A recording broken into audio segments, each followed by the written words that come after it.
ايماجين معايا فقتي واحد النهار في عمرك 30 عام في عيد الميلاد ديالك، دخلتي شفتي الكونت بانكير ديالك ولقيتي فيه مليون دولار، مليار وزياده مغربيه، بلا ما تربح اللوطو ولا تورط شي ثروه كبيره. اليوم غادي نوريكم 5 ديال لي برينسيپ اللي غادي تقدروا ديروا بهم الفلوس ان شاء الله في السنين ديال العشرينيات ديالكم، وهادشي اللي غادي يقدر يترانسفورمي الفيوتور، المستقبل ديالك المالي كامل. تبع معايا من الاول حتى الاخر باش غادي تتعلم هاد لي برينسيپ كاملين اللي غادي يقدروا يبدلوا لك حياتك راسا على عقب. وهاد الادفايس ولا النصائح اللي غادي نعطيكم ان شاء الله بزاف ديال لي مليونير كانوا كيتمناو انهم يعرفوهم بلا ما يدوزوا من الدكاكه اللي دازوا منها. دابا ايماجين معايا كتقلب على واحد الكنز، فعاود ما تحفر على داك الكنز غادي تكون عندك واحد الخريطه، وداك الخريطه فيها بزاف ديال التشعبات، بزاف ديال الطرق اللي غتقدر تمشي منها باش تلقى هذاك الكنز. كل طريق كتديك المليون دولار. شي طرق غادي يقول لك مثلا دير ماتش بامازون، شي طرق غادي يقول لك دير تريدين، وشي طرق غادي يقول لك مثلا دير سي او دي ولا دروب شيبين. وكل طريق فريده من نوعها. وفين كاينه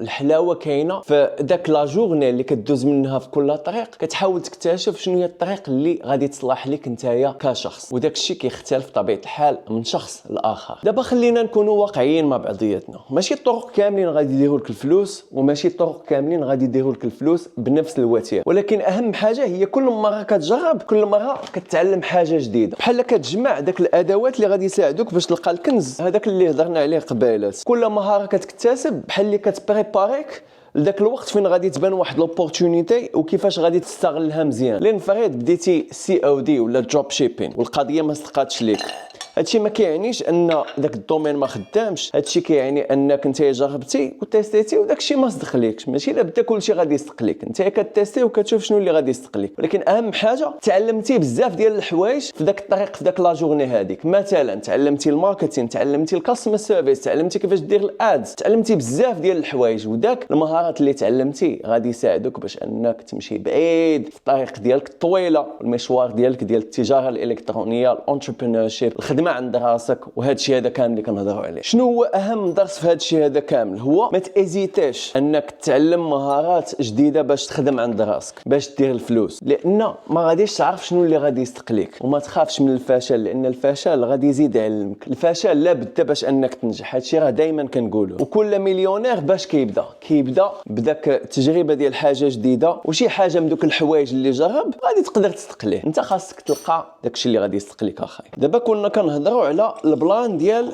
ما تخافش انك تجرب حوايج جداد باش انك دير الفلوس. البلان اللي غادي نهضروا عليه دابا هو اللي محتاج شي سيرفيس من لي سيرفيس اللي كنقدموهم غادي تلقاو لي ليان كاملين تحت في الديسكريبشن. لي سيرفيس بحال كونت ديال ماتش با امازون ولا ماتش با امازون كورس بالدارجه من أ حتى زد، ولا سيرفيس ديال النيشات المربحه، ولا 1 to 1 كوتشين، ولا بي دي اف اللي كنعطيوه بلا فلوس للناس اللي باغيين يبداو في الطباعه عند الطلب، ولا الا بغيتو تعرفوا كاع التولز اللي كنخدموا بهم ولا ريسورس اللي غادي يصلحوا لكم في الخدمه بلا فلوس ولا باثمنه جد منخفضه، غادي تلقاو لي ليان كاملين تحت في الديسكريبشن. المشاكل الشخصيه ديالك كيبانوا في الخدمه ديالك ولا كيبانوا في الحياه اليوميه ديالك. انا غنفسر. لين فريد انت هو القائد ديال واحد السفينه ولا الباطو في وسط البحر، انت اللي مسؤول عليها تماما، يعني السلامه ديالك وديال الناس اللي معاك وداك الشيء كامل. ولكن لا كانوا عندك بزاف ديال لي ديستراكسيون بحال مشاكل شخصيه، ستريس ولا قله النعاس ولا شي حوايج بحال هكا، طبيعه الحال غادي ياثروا لك على كيفاش غادي تقود داك السفينه هذيك والسلامه ديالها والسلامه ديال الكرو، الناس اللي معاك ايتترا. سو الا وقع لك شي مشكل في داك الباطو، واش غادي تحط اللوم على راسك انت اللي عندك المشاكل الشخصيه، ولا غادي تحط اللوم على الفرقه ديالك هي اللي ما خداماش مزيان، ولا غادي تحط اللوم على البحر طالع بزاف وهايج بزاف ولا شي حوايج بحال هكا؟ المشكل ماشي في البحر اخاي، البحر هو البحر. المشكل هو انت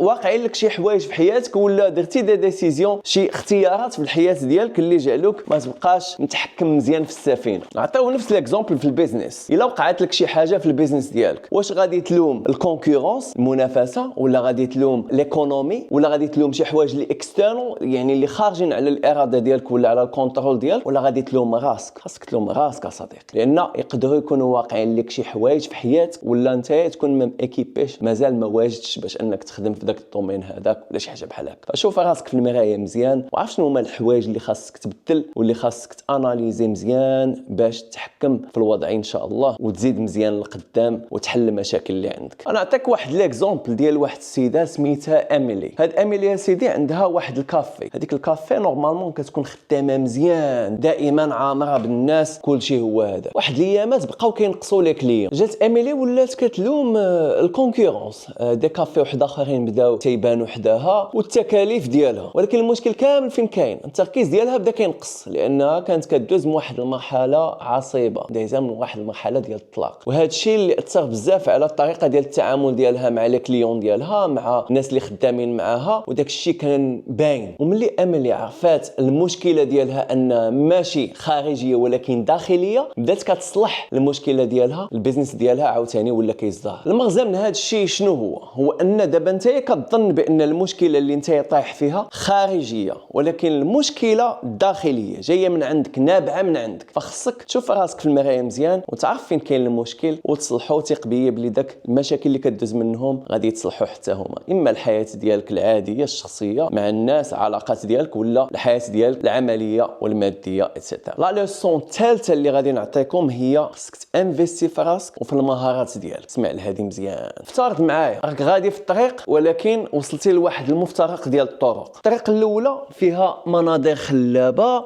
غادي تقدر تاخذ لك بزاف ديال الوقت باش توصل لذاك البلاصه اللي باغي تمشي ليها، مثلا واحد الفيلاج زويون ناضي وداك الشيء هذاك. وطريق واحده اخرى فيها طريق عيانه خايبه بزاف وريسكي بزاف، ولكن غادي توصلك دغيا. شكون فيهم اللي غادي تختار؟ حسبها هكذا. الطريق الاول طريق ثقيله كتريبريزونتي الانفستيسمون ديالك في السكيلز ديالك، يعني المهارات ديالك، داكشي اللي غادي تتعلمه كل نهار باش تنجح. طريق طويله واحد شويه ولكن كونسيستنت، يعني غادي تقدر تعطيك نتائج زويونه على المدى البعيد. اما الطريق الثانيه كتريبريزونتي الربح السهل والربح السريع، ولكن ريسكي بزاف، فيها التقمار. غتقدر توصل للنتائج ديالك، ما غاديش تقدر توصل للنتائج ديالك على الله، ماشي مضمون. ولكن بعد انا نختار الطريق الاولى. علاش؟ لانها مضمونه، وداك الانفستيسمون ديالي في السكيلز ديالي في المهارات ديالي غادي يقدر يساعدني على المدى الطويل. اما داك الطريق ديال الربح السريع تقدر تصدق تقدر ما تصدقش، ولكن ما غاديش تنفعك في المدى البعيد. وحاجه واحده اخرى خصك تعرفها، ملي كتانفيستي في راسك المارشي طلع ولا هبط، راك انفستيتي نتايا في المهارات ديالك، تعلمتي مهارات جداد، بداك المهارات غادي يقدروا ينفعوك بزاف ديال الحوايج. اي حاجه اختاريتيها بغيتي ديرها من بعد، هذوك المهارات اللي تعلمتي من قبل غادي تلقاهم في داك الحاجه الجديده اللي بغيتي دير. والدرس الرابع اللي نبغيك تتعلم هو حيد عليك اي حاجه اللي غادي تشوش عليك، داك لي ديستراكسيون، وحيد عليك لي انفلونس نيجاتيف. انت اي حاجه غادي تاثر عليك نيجاتيفمون. ايماجين معايا غادي مع راسك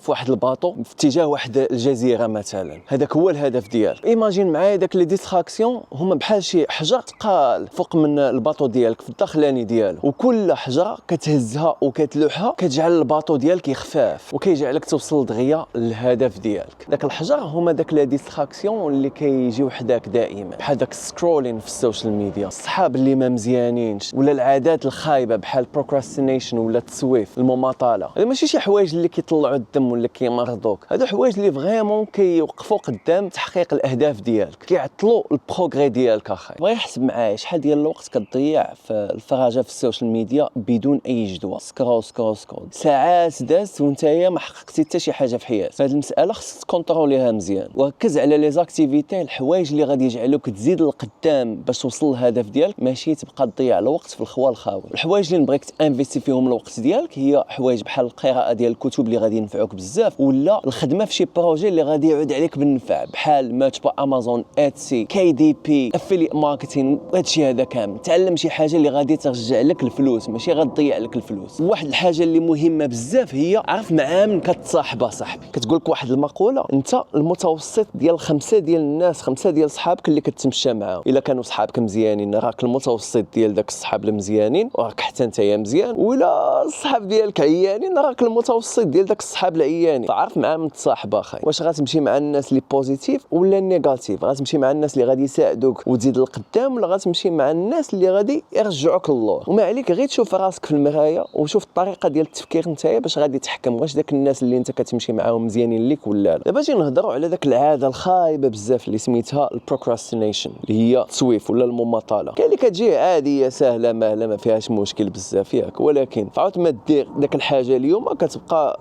معطل ديرها السيمانه الجايه، ولا ما عمرك ما ديرها كاع انت. هادشي راه بحال نتايا غادي لذاك الهدف ديالك اللي هو الجزيره وراك راكب في الباطو، بحال اللي راك انت مخلي داك الحجر في الباطو ديالك ما كيخليكش تزيد لقدام اصاحبي. الحاجه اللي ننصحك بها هي الا كتعاني من المشكل ديال التسويف، فعاود ما دير كلشي في دقه وحده، على الاقل دير شويه بشويه، نهار على نهار غادي توصل للهدف ديالك. هي ما تقولش دائما حتى الغدا السيمانه الجايه، العام الجاي، العشر سنين الجايه ما غاديش تسالي. والدرس الخامس اللي غادي تتعلمه اليوم هو حاول تبارطاجي الاكاونتابيلتي اللي هي المسؤوليه. كيفاش غادي تبارطاجي هذه المسؤوليه هذه؟ غادي تبارطاجي لا جورني ديالك مع شي واحد اللي فريمون باغي لك الخير وتيبغيك وعنده عزيز، اما شي واحد من لا فامي ولا شي صاحبك عزيز عليك. لان فريض واحد النهار انت مريح مع شي صاحبك في شي كافي بحال هكا، كونفرساسيون غاديه وجايه، ودارت لواحد الجانب اللي عنده واحد الاهميه كبيره بالنسبه لك، لان فريض بديتي تهضر على الاهداف ديالك ولا شي حوايج اللي باغي تحققهم اتسيتيرا، وقلتي والله تنبارطاجي مع الدري هذا صاحبي اللي عزيز عليا الهدف ديالي ولا داك الحاجه اللي انا باغي نوصل لها. علاش بغيتي تبارطاجي داك الشيء؟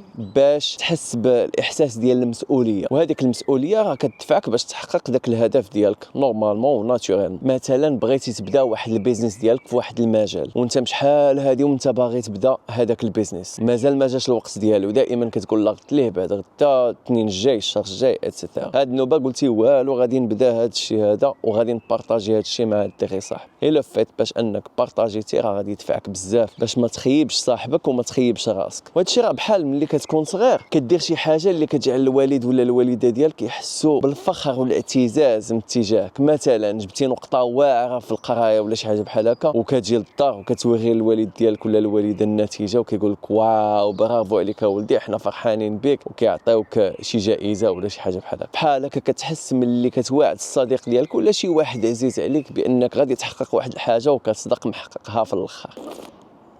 المهم نتمنى تكونوا استفدتوا من النصائح اللي كانوا في هذا الفيديو هذا، ونشوفكم الفيديو الجاي ان شاء الله.